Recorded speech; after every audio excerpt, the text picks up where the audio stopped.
നമ്മളിപ്പോൾ ഉള്ളത് ലങ്കയിലാണ്. ശ്രീലങ്കയിലല്ല കേട്ടോ, ഇത് കൊച്ചിക്കാരുടെ സ്വന്തം ലങ്കയാണ്. കൊച്ചിയിൽ നിന്ന് ഏകദേശം അരമണിക്കൂർ മതി ഈ ലങ്കയിലെത്താൻ. മറഞ്ഞു കിടക്കുകയാണ് ഈ സുന്ദരമായിട്ടുള്ള ദ്വീപ്.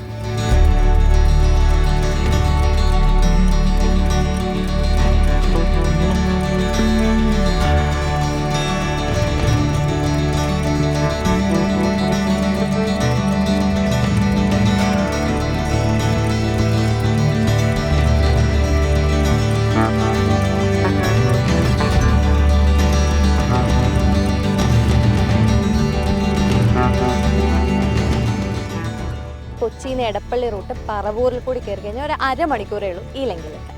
ഇതങ്ങനെ അറിയപ്പെടാതെ കിടക്കുന്ന ഒരു ദ്വീപാണ്.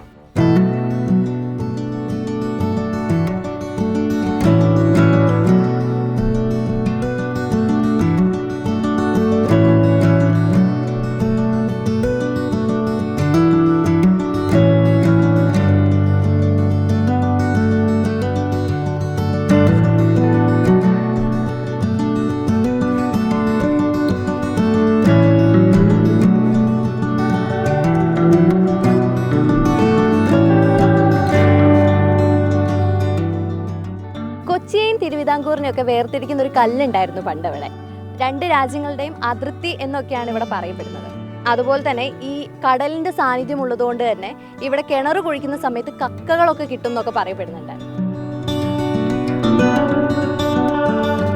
വിനോദസഞ്ചാരികൾ ഏറെ എത്തുന്ന കടമക്കുടി, വൈപ്പിനൊക്കെ ഈ ദ്വീപിന്റെ അടുത്തുള്ള പ്രദേശങ്ങളാണെങ്കിലും ലങ്കയിൽ ഇതുവരെ ഒരു വിനോദസഞ്ചാരിയും എത്തിയിട്ടില്ല എന്നത് അത്ഭുതപ്പെടുത്തുന്ന ഒരു കാര്യമാണ്.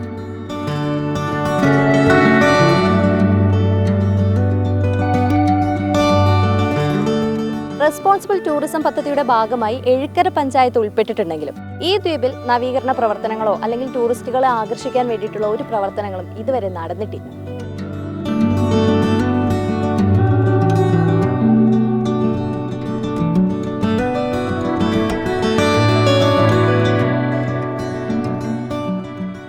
ഇവിടെ ഉള്ളത് മത്സ്യകൃഷിയാണ്, അതിനോടൊപ്പം തന്നെ പൊക്കാളി കൃഷി. ഇത് രണ്ടും ജൈവ രീതിയിലാണ് രണ്ടും ചെയ്തു പോകുന്നത്. അത് കാണാനായിട്ട് പല ആൾക്കാരും ഇവിടെ വരുന്നുണ്ട്. ചീനവല കുറ്റികൾ ഇപ്പോൾ മാറി ഇപ്പോൾ ചീനവല കുറ്റികൾ നിറഞ്ഞിരിക്കുന്നു ഇവിടെ. ഈ കുറ്റികളെടുത്ത് മാറ്റണം എന്നുള്ളത് ഞങ്ങൾ സർക്കാരോട് പറഞ്ഞിട്ടുണ്ടെങ്കിൽ അതിലൊരു ഇറിഗേഷൻ ഡിപ്പാർട്ട്മെൻറ്റ് നമുക്കൊരു അനുയോജ്യമായ ഒരു ഇത് കിട്ടിയിട്ടില്ല. അവർ പഞ്ചായത്തിൻ്റെ ചെയ്യാനാണ്. പഞ്ചായത്താണെങ്കിൽ സാമ്പത്തികമായിട്ട് വളരെ പിന്നോക്കം നിൽക്കുന്ന പഞ്ചായത്താണ്. അപ്പോൾ നമ്മളും അവരും തമ്മിലിങ്ങനെ അവർ നമ്മളടുത്ത് നിങ്ങൾ അങ്ങാടും ചെയ്യുന്നുള്ള ലെവലിൽ നിൽക്കുകയാണ്. പക്ഷേ ഞങ്ങൾ പറഞ്ഞു ഞങ്ങളുടെ അവസ്ഥ ഇതാണ്, ഞങ്ങൾക്ക് പക്ഷേ നിങ്ങളുടെ സഹായം വേണം, ഞാൻ ഇത് ചെയ്യാനുള്ള സഹായിക്കാനുള്ള നിങ്ങളാണുള്ളത് ഞങ്ങൾക്ക്.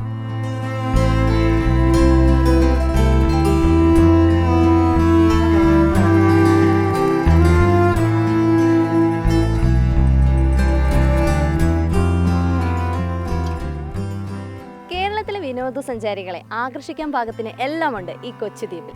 അടിസ്ഥാന സൗകര്യങ്ങൾ ഒന്ന് മെച്ചപ്പെടുത്തിയാൽ കേരളത്തിലെ തന്നെ ഏറ്റവും നല്ല ടൂറിസ്റ്റ് പ്ലേസുകളിൽ ഒന്നാക്കി മാറ്റാൻ സാധിക്കും ലങ്കയെ.